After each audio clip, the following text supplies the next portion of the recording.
les Verseaux pour la traduction de cet euro astrologique pour votre mois de février 2026. Donc on va traverser l'ensemble de vos maisons que je vais bien sûr vous expliquer au fur et à mesure avec bien entendu l'association de la carte qui a été tirée. Donc on commence tout simplement par votre première maison, celle qui regroupe votre identité, votre état d'esprit et aussi votre énergie. Et vous commencez fort avec la princesse d'épée. Alors j'adore ce jeu et je l'ai choisi exprès en fait pour vous montrer un peu la variété de ce qu'on peut trouver en cartomancie. Et ce qui est intéressant, c'est que là, les femmes sont mises à l'honneur, hein. D'habitude, on a des valets, on a des pages, et là, c'est des princesses. Et surtout que ce jeu, au niveau graphisme, c'est juste exceptionnel. Donc, revenons à nos moutons. Donc là, on est dans votre maison qui rencontre la carte qui traduit en fait la curiosité d'esprit, mais aussi la vigilance avec cette épée. Donc on peut dire que vous commencez votre mois un peu, comme on dirait, l'esprit aux aguets, parce que cette princesse d'épée, elle indique que vous êtes dans l'analyse, la curiosité et parfois aussi la critique constructive. Il est fort probable que vous ayez soif d'apprendre et que vous ne laissez rien passer. Alors ça va traduire un esprit, ou plutôt un état d'esprit assez vif, prêt, comme on dit, à débusquer la moindre incohérence autour de vous. Pas mal comme introduction. Ensuite, on passe à la maison 2, celle des finances et des valeurs, et vous avez l'as de bâton. Donc là, on est dans votre maison de l'argent qui rencontre la carte traduisant l'étincelle du départ. Donc clairement, c'est le feu vert financier. Magnifique, hein. Donc cet as de bâton, en fait, il apporte une impulsion créative pour l'ensemble de vos revenus. Alors, ça peut être traduit concrètement par une nouvelle idée, par exemple, de business ou une opportunité à saisir au vol. Voilà, c'est vraiment une énergie de démarrage pure. Alors, bien entendu, il ne faut pas trop avoir peur de prendre des risques, mais encore faut-il que ces risques soient calculés. Mais c'est clairement un signe que l'univers vous envoie tout simplement pour vous faire comprendre en fait que vous pouvez démarrer de nouvelles sources de revenus, si c'est bien construit, bien entendu. Dans la maison 3, maison de la communication et du mental, vous avez le 10 de bâton. Alors là, c'est un petit peu corsé, hein. Je ne vais pas vous mentir, hein, comme on dit, c'est pas le monde des bisounours. Parfois, l'univers vous montre aussi ce qui va un peu falloir modifier dans votre façon de penser ou votre façon d'agir. Donc là, on est dans la maison du mental. Et là, le 10 de bâton, c'est la carte de la saturation et du fardeau. Vous le voyez en fait, hein, vous le devinez par la carte. Ce pauvre 10 de bâton, il porte tout sur son dos. Donc clairement, au niveau mental, moi je vais vous mettre un petit warning, c'est-à-dire attention au burn-out. Parce que ce 10 de bâton dans cette maison-là, il montre clairement que vous avez trop de responsabilités, que vous en portez trop en fait. Alors ça peut être dans vos échanges, ou ça peut être aussi dans vos dossiers quotidiens, mais là, clairement, vous êtes surchargé d'informations, ou alors ça peut être aussi des soucis par rapport à votre entourage, hein. Mais c'est clair que c'est au niveau mental. Donc, concrètement, apprenez à dire non et apprenez aussi à déléguer avant tout simplement que votre esprit ne sature. On passe à la maison 4, la maison du foyer des racines avec un 2 d'épée. Ah, là aussi c'est un peu délicat. Parce que là vous êtes dans la maison du socle familial qui rencontre la carte clairement de l'impasse et de l'indécision, hein. Vous le voyez au niveau de cette carte. Donc la carte des épées, bah, c'est toujours les cartes du mental. Et là, clairement, les yeux bandés, on ne veut pas voir. C'est volontaire, on ne veut pas voir. Donc qu'est-ce qui se passe dans votre maison? Ben, clairement, vous êtes soit dans le compromis, soit éventuellement il y a un blocage. Hein, parce que ce 2 d'épée suggère que vous ne voulez pas voir une situation familiale, ou alors, ça peut être aussi une possibilité. Et certains d'entre vous sont peut-être dans l'hésitation, par exemple, entre deux options immobilières, puisque ça concerne votre foyer. Mais là, clairement, vous protégez derrière votre bandeau. Donc, clairement, la paix dans votre foyer passera par le fait de, comme on dit, baisser les armes et de regarder par contre la vérité en face. Passons dans la maison 5, un peu plus agréable en général, la maison des plaisirs et des amours, avec un 5 de bâton. Alors là, vous aimez bien les corser les choses des deux côtés, hein, un peu dans le moins, un peu dans le plus. Là, on est dans le plus, alléluia. Donc là, vous êtes dans la maison de la joie, qui rencontre la carte qui traduit la compétition et le jeu de pouvoir. Donc il va y avoir un peu de castagne en amour, c'est pas mal, hein. C'est une énergie assez stimulante. Parce qu'en fait, ce 5 de bâton, il vous apporte des défis, des jeux de séduction, comme je vous disais, un peu musclés, hein. Donc c'est possible que vous allez tester, vous allez surtout chercher à vous affirmer. Alors pour les plus créatifs d'entre vous, on peut dire que ça va être une émulation relativement saine, hein, qui va vous pousser à vous dépasser. Pas mal. On passe à la maison 6, celle du travail quotidien et de la santé, avec encore une princesse, celle de bâton. Donc là, vous êtes dans la maison, pardon, la maison de la routine qui rencontre la carte de la princesse de bâton. En fait, c'est tout ce qui concerne l'enthousiasme et aussi les nouvelles missions. Donc clairement, dans votre travail, vous allez retrouver votre élan, hein, parce que cette princesse de bâton, elle amène beaucoup de fraîcheur dans ce qui va se concentrer sur vos tâches. Vous allez recevoir sûrement des nouvelles encourageantes, ou alors vous allez potentiellement démarrer une petite formation sympathique et surtout passionnante. Alors on va parler légèrement de la santé, hein, parce que ça concerne aussi ce domaine-là. On peut dire que vous allez avoir un regain d'énergie vitale. Donc, si vous avez envie de bouger, ça va être le moment opportun. En tout cas, le mois qui s'y prêtera. La maison 7, hein, celle des partenaires et du couple, donc la maison de l'autre, de là ou des personnes en face. Là, un peu corsé aussi. Vous avez le 3 d'épée, hein, on va pas se mentir. Là, c'est la carte qui traduit la blessure et ou, bien sûr, la déception. Donc c'est assez délicat. Donc ce 3 d'épée dans cette maison-là, ça peut malheureusement indiquer une petite déception amoureuse ou alors une vérité difficile à entendre de la part de la personne qui est en face de vous. Mais alors moi je suis dans la santé, donc j'aurais tendance à dire, en fait cette épée, il faut pas l'oublier, elle nettoie aussi l'abcès. Elle est là pour concrètement pour trancher. Alors elle va trancher dans l'illusion, comme on dit, pour ne garder que ce qui est vrai. Alors comme on dit, ça pique un peu au début, mais ça passera crème après. Je vous le souhaite en tout cas. En maison 8, dans la maison des transformations et des crises, donc là, maison des crises, vous avez une très très belle carte. Arcane majeur de la roue de la fortune. C'est une carte qui traduit un tournant presque irrésistible du destin. Comme on dit, là, le sort va basculer parce que cette roue de fortune, dans cette maison-là, on peut dire que ça va presque résoudre vos crises comme un coup de chance en fait. Un changement de cycle inévitable. Là, clairement, vous n'allez rien maîtriser et c'est pas plus mal.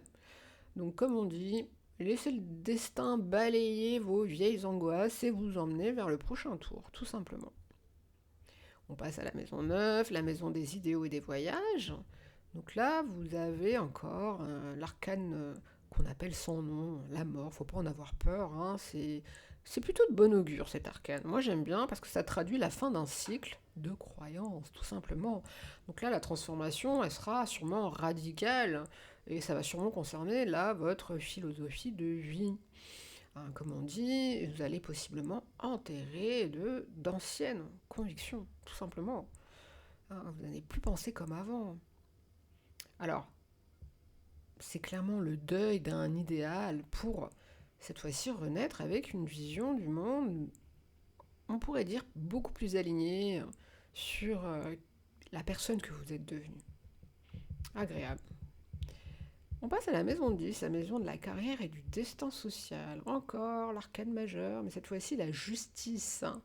Donc là, vous êtes dans la maison de la réussite et ça rencontre la carte qui traduit l'équilibre et la reconnaissance légale. Hein, là, c'est carré.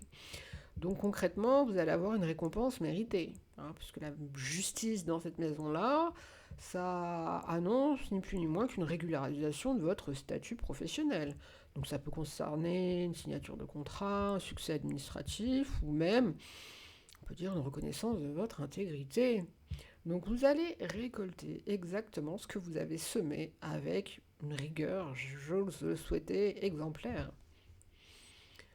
On passe à la maison 11, et là c'est la maison des projets et des amis. Vous avez encore, là vous multipliez les arcanes majeures, cette fois-ci vous avez le jugement.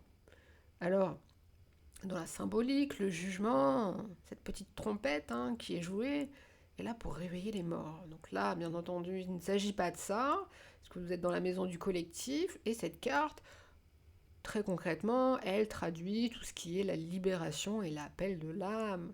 Donc une très très belle puissance dans cette association-là. Clairement, le jugement va annoncer ni plus ni moins qu'une renaissance en fait au sein de votre cercle d'amis, ou ça peut aussi concerner vos projets. Donc on va vous appeler, on va vous solliciter, et clairement là, vous allez sortir de l'ombre. Par exemple, un projet collectif que vous ne croyez jusqu'à présent mort pourrait ressusciter de façon spectaculaire. Belle surprise en perspective. Tenez-moi informé, n'hésitez pas au courant du mois en fait. Alors c'est très intéressant aussi de reprendre la lecture en fait courant mois, par exemple à la moitié du mois, parce que les choses s'égrènent au fur et à mesure des jours qui se passent. N'hésitez pas à revenir et puis me mettre un petit commentaire sur ce qui se passe dans vos vies.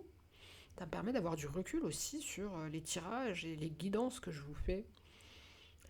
On passe à la dernière maison, parce que toute bonne chose a une fin. On passe à la maison 12, donc la maison un peu nébuleuse de l'inconscient et des épreuves. Et là, vous avez le 7 de denier. Donc en fait, moi j'appelle ça la maison du jardin secret. Et là, elle rencontre, vous le voyez sur la carte, ce petit artisan qui patiemment fabrique son artisanat, tout simplement. Donc vous allez finir le mois presque dans une phase de patience spirituelle. Voilà, le 7 de denier dans cette maison-là, il montre en fait que vous peaufinez votre âme, mais dans le secret. Là, clairement, vous ne voyez pas encore les fruits de votre travail intérieur. Mais je vous garantis qu'avec cette association, ils sont là. Ils sont juste en train de mûrir, comme on dit. Donc restez confiants, parce que clairement, votre persévérance, là, clairement, elle est invisible, mais elle va payer. Alors, si on fait une synthèse, on prend un peu de hauteur sur l'ensemble des cartes que l'univers m'a aidé à vous dévoiler, on peut dire, ami Verseau, que ce mois de février 2026, en fait, c'est un mois où on peut dire que vous reprenez votre pouvoir par la vérité. Parce que concrètement, si on regarde les grandes cartes, vous avez l'as de bâton qui dynamise vos finances. Vous avez le jugement qui libère vos projets. Donc là, vous êtes clairement sur une rampe de lancement. Ensuite, vous avez la justice qui vous protège. Donc moi, j'aurais tendance à vous dire, agissez avec intégrité. Gardez-la, celle-ci, elle fait des choses magnifiques. Et surtout, n'oubliez pas que l'univers s'occupera du reste. Je vous souhaite un très beau mois de février, amis Verseau. Alors je vous propose un petit bonus de guidance sentimentale pour ce mois de février 2026 en attendant la vidéo du 5 février pour le grand tirage sentimental que je vais vous préparer. Mais je voulais quand même vous offrir ce petit bonus, amis Verseau et amis Poisson. Et j'utilise l'améthyste Love, un oracle sentimental que j'apprécie énormément, de façon à terminer avec un petit cadeau pour vous, mes natifs de février. Tout simplement. On va voir, grâce à ce jeu, en fait, ce qui se joue dans vos cœurs. Alors, beaucoup de cartes que j'ai prises, en fait, j'ai même pas eu le temps de les choisir. Elles ont sauté du jeu, en fait, elles brûlaient d'envie de vous parler. Donc, on va égrener l'histoire de votre mois de février côté sentiment. Donc, votre petit voyage sentimental en bonus, de façon assez succincte, mais les messages un peu brûlants que l'univers veut vous donner. Alors, on commence par la protection et l'attente, l'ange gardien et l'attente. Donc on peut dire que ça commence par une énergie très rassurante. Vous êtes en fait sous la protection, visiblement, de votre ange gardien. Alors, si vous avez l'impression que rien ne bouge, que vous êtes dans l'attente, comme on dit, ne vous inquiétez pas. C'est une attente. Vous savez, c'est pas un vide en fait, c'est une préparation divine. On vous demande en fait de patienter, tout simplement parce que les choses se mettent en place dans l'invisible. Ensuite, on a les défis. On en a deux. Alors, fatalité, c'est la femme rivale et l'homme rival. Je ne sais pas si vous qui m'écoutez, vous êtes un homme ou une femme, peu importe vos attirances. Là, clairement, le tirage nous montre qu'il peut y avoir, comme on dit, des interférences. Parce que la présence de cette femme rivale et de cet homme rival, ça ne signifie pas forcément une tromperie physique, clairement. Mais c'est peut-être des énergies extérieures. Alors ça peut être des jalousies ou tout simplement vos propres doutes qui jouent le rôle en fait de rivaux. Donc moi j'aurais tendance à vous dire de rester aligné sur votre vérité. Comme on dit, ne laissez pas les énergies tierces polluer votre jardin secret. Ensuite, on a la carte de la chance que j'aurais tendance à associer avec la naissance, le renouveau. Comme on dit, là, tout bascule vers le positif. Parce que la chance arrive, et comme on dit, elle provoque une naissance. Donc, pour certaines et certains, ça peut être le début d'une nouvelle relation, tout simplement. Et pour d'autres, ça peut être la naissance d'un nouveau projet à deux ou d'une nouvelle façon d'aimer, parce qu'on parle de sentimental. Alors là, c'est frais, c'est fertile, c'est presque le printemps du cœur avant l'heure. Ensuite, on passe à la pause et l'intuition. Comme on dit, juste après cet élan, vous pouvez avoir une petite pause. Mais je pense que c'est un moment de recul nécessaire. Parce qu'avec la lune, on peut dire que votre spiritualité et votre intuition sont à leur maximum. Donc, profitez de ce calme pour écouter vos rêves. Qu'est-ce que votre âme vous dit sur votre partenaire ou sur votre futur? Moi, j'ai tendance à vous dire ne forcez rien pendant cette pause. L'intuition va être votre boussole. Que signifient ensuite les secrets et l'action? Parce qu'on a la liaison discrète, la femme et le divertissement. Donc là, il y a une notion effectivement de relation discrète ou ça peut être de pensée cachée tout simplement. Comme on dit, quelque chose se trame en coulisses. Mais la femme, alors ça peut être votre propre énergie ou une femme importante dans votre vie. Cette femme-là, en fait, elle reprend les rênes. Comme on dit, on sort de l'ombre pour aller vers le divertissement. Et là, clairement, une invitation arrive. On vous propose en fait de sortir, on vous propose de vous amuser, on vous propose de vous montrer. Alors le dénouement de ce message envoyé et de cette réconciliation qui sont tombées sur la fin du tirage, on peut dire que c'est une fin presque rêvée et magnifique parce que un message est envoyé, donc ça peut être une déclaration, ça peut être un SMS, ça peut être une lettre. Et ce message, en fait, il mène directement à la réconciliation. Alors si jamais vous avez été en froid ou en distance avec quelqu'un, février signe le retour de l'harmonie. Donc vous allez vous reparler, vous allez vous comprendre et vous allez vous retrouver. Alors, mes chers amis Verseau et Poissons, on peut dire que votre mois de février, j'aurais presque tendance à dire que c'est un véritable film romantique, parce qu'on passe par l'attente et quelques doutes, mais la chance et la réconciliation ont le dernier mot. Alors, le conseil de la Métis Love, ça serait sûrement de vous faire confiance. Faites confiance au message que vous allez recevoir ou envoyer. Parce que là, il est la clé de votre bonheur ce mois-ci. Très belles émotions à vous, mes chers amis Verseau et Poissons.